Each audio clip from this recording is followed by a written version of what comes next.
김혜선 씨가 양육권을 되찾기 위해서 빚까지 떠안았다고 했지 않습니까? 이 소송 때문에 빚을 지게 된 건가요? 네, 김혜선 씨가 양육권 때문에 이 떠안은 빚은 첫 번째 결혼이 아니라 두 번째 결혼에서 생긴 빚입니다.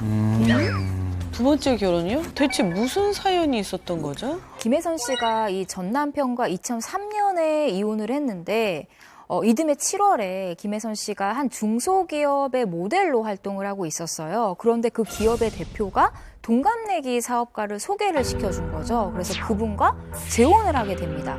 그런데 이 재혼 교제 기간이 어떻게 되냐? 4개월이었어요. 김혜선 씨가 이 교제 4개월 만에 결혼하게 된 이유를 밝히는데 나의 아들을 정말 자상하게 챙기고 아들도 두 번째 남편을 친아버지처럼 따랐다는 거예요. 그래서 재혼을 결심하게 됐다라고 하고요.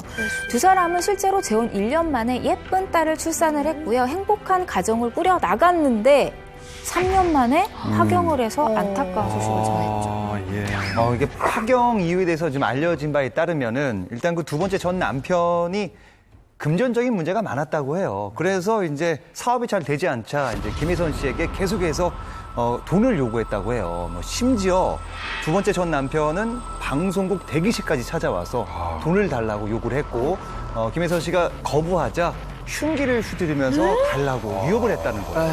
남편이란 사람이. 그래서 이제 김혜선 씨가 너무 충격을 먹어서 2007년에 두 번째 이혼을 결심했다고 합니다.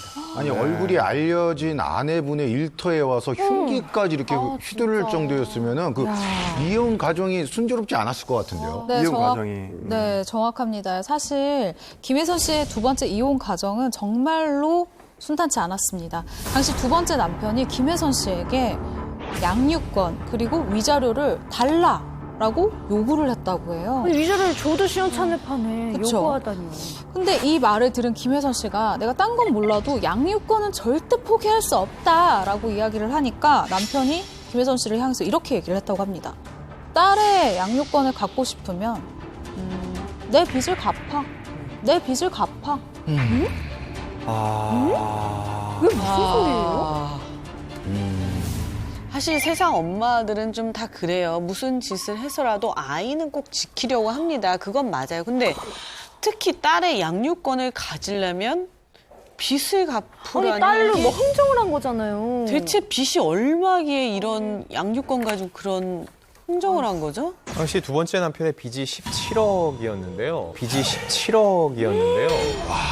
17억. 와, 네, 진짜 근데 많아. 이제 딸의 양육권을 갖기 위해서 이 빚을 떠안은 거죠. 그런데 어쨌든 그 김혜선 씨가 지인한테 빌린 그 7억 원으로 프랜차이즈 사업을 투자를 했는데 두 번째 전 남편의 빚을 모두 그 돈을 벌어서 갚으려고 했던 그 마음이었거든요. 근데 그 당시에 프랜차이즈 사업마저 사기를 당했어요.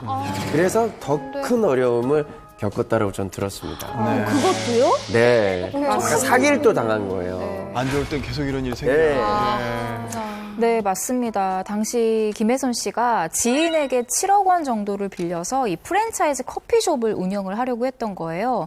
그래서 5억 원을 투자를 해서 프랜차이즈 커피숍을 계약을 하고 인테리어까지 했어요. 그러니까 돈이 얼마나 많이 투자가 됐는지 아시겠죠.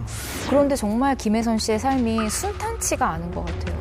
갑자기 프랜차이즈 회사 대표랑 연락이 끊긴 거예요. 그분이 연락이 두절돼 버린 거예요. 어떻게 된 거예요? 그래서 알고 보니까 이 회사 대표는 이미 법정 구속이 되어 있는 문제가 있는 분이었던 것이죠. 7억 원. 네, 그래서 그 7억 투자금을 모두 날려버렸어요. 와, 빚이 된 것이죠.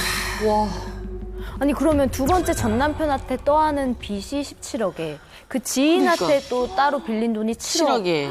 그걸 다 더하면 혼자서 이 빚을 다 감당하기가 정말 쉽지 않았을 것 같은데요. 아이 키우면서.